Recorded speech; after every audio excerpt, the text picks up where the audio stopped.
कल रात हमारे पास एक इन्फॉर्मेशन आया। बेस्ड ऑन दैट इन्फॉर्मेशन, उस इन्फॉर्मेशन के ऊपर हम लोग काम किए और एक जॉइंट ऑपरेशन में state police and central investigation agencies का एक जॉइंट ऑपरेशन में इन्फॉर्मेशन मिलने के 2 घंटे के अंदर हम लोग जो बेंगलुरु रामेश्वरम कैफे ब्लास्ट है उसके 2 जो सस्पेक्ट थे उनको डिटेन कर पाए। नमस्कार, आप देख रहे हैं एयर न्यूज और मैं हूं आपके साथ तनुषा। बेंगलुरु के रामेश्वरम कैफे विस्फोट के सिलसिले में पश्चिम बंगाल के दीघा से गिरफ्तार किए गए 2 लोगों ने राष्ट्रव्यापी अलर्ट के बावजूद 42 दिनों तक गिरफ्तारी से बचने में कामयाबी हासिल की। शीर्ष खुफिया सूत्रों ने बताया कि कम लागत वाले ठिकानों को चुनने और घबराहट न दिखाने के कारण ये लोग गिरफ्तारी से बचते रहे। मुसाफिर हुसैन शाहिब और अब्दुल मतीन ताहा के रूप में पहचाने जाने वाले इन लोगों को शुक्रवार को गिरफ्तार किया गया। सूत्रों का कहना है कि उन्होंने सड़क मार्ग से यात्रा करने का विकल्प चुना, अपने मोबाइल फोन पर कम समय बिताया और गिरफ्तारी से बचने के लिए भीड़भाड़ वाले पर्यटन स्थलों का दौरा किया। हालांकि ये लोग घबराहट या जल्दबाजी की स्थिति में नहीं थे, वे बहुत सावधानी से निम्न लागत वाली जीवन शैली बनाए रखे हुए थे और उन होटलों में ठहरे थे जहां प्रति रात सिर्फ 400 से 500 रुपए का शुल्क लिया जाता था। क्रिप्टो करेंसी का उपयोग किया गया, जहां उनका खाता हैंडलर के खाते से जुड़ा था और एटीएम कार्ड आरोपी के पास था। अब तक एजेंसियों ने इन लोगों की पूरी यात्रा का कार्यक्रम तय नहीं किया है, लेकिन उनके अनुसार उन्होंने चेन्नई, ओडिशा और पश्चिम बंगाल की यात्रा की। आगे उन्होंने कहा, विस्फोट के बाद कुछ भी योजनाबद्ध नहीं था, वे मौके पर ही सब कुछ तय करते रहे और गिरफ्तार होने से बचने के लिए लगातार चलते रहे। सबसे लंबे समय तक वे दीघा लॉज में रुके, जो एक संभावित गलती थी।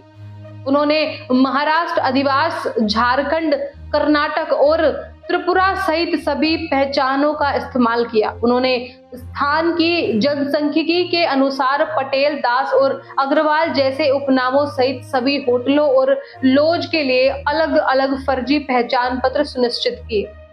1 मार्च को विस्फोट के बाद ये लोग चेन्नई चले गए और बाद में पश्चिम बंगाल में दाखिल हुए। आपको बता दें कि राष्ट्रीय जांच एजेंसी और खुफिया एजेंसियों के लिए यह एक महत्वपूर्ण सफलता है। वे उस पैटर्न को समझने में कामयाब रहे हैं जिसका आरोपी फरार होने के दौरान पालन कर रहे थे। अधिकारियों के अनुसार शाजिब ने 1 मार्च को बुकरफील्ड के कैफे में इम्प्रोवाइज्ड विस्फोटक डिवाइस यानी आईईडी रखा था, जिस पर 1 घंटे के लिए टाइमर सेट किया गया था, जबकि ताहा विस्फोट की योजना बनाने और उसे अंजाम देने के पीछे का मास्टरमाइंड था। क्षेत्र के लोकप्रिय ईटरी में हुए विस्फोट में 10 लोग घायल हो गए। सुरक्षा उपायों को बढ़ाकर 15 मार्च को कैफे वाइडर खोला गया। एनआईए के विशेष अदालत कोलकाता, जहां गिरफ्तारी के बाद दोनों आरोपियों को पेश किया गया था।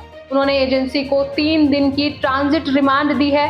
ये लोग कर्नाटक के शिवमोगा जिले के तीर्थहल्ली के निवासी हैं और 2022 के मंगलुरु प्रेशर कुकर विस्फोट से जुड़े हुए हैं।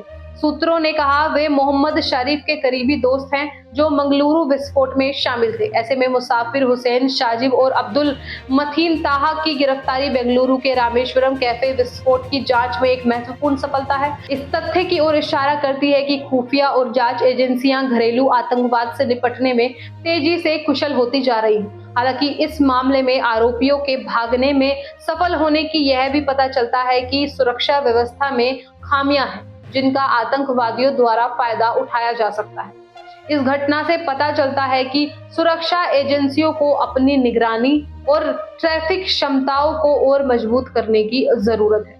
यह उल्लेखनीय है कि आरोपियों को निम्न लागत वाले ठिकानों पर रहने और कम लागत पर यात्रा करने की क्षमता ने उनकी गिरफ्तारी को और अधिक कठिन बना दिया। सुधार और आतंकवाद के खतरे से निपटने की आवश्यकता का एक संकेत है। हालांकि इस घटना से यह भी पता चलता है कि सुरक्षा व्यवस्था में अभी भी खामियां हैं, जिन्हें दूर करने की आवश्यकता है।